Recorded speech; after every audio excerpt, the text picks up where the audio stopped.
ইয়া রাব্বাল আলামিন।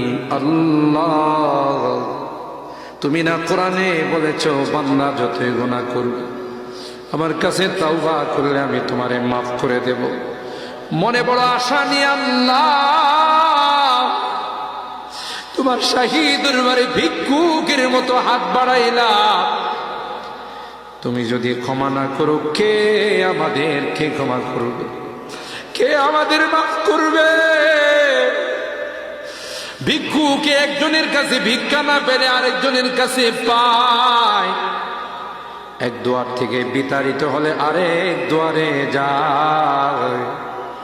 তোমার দরবার থেকে যদি মাহরুম হয়ে যায়, বিতাড়িত হয়ে যায়, কার কাছে যাব? কে আমাদেরকে ক্ষমা করবে?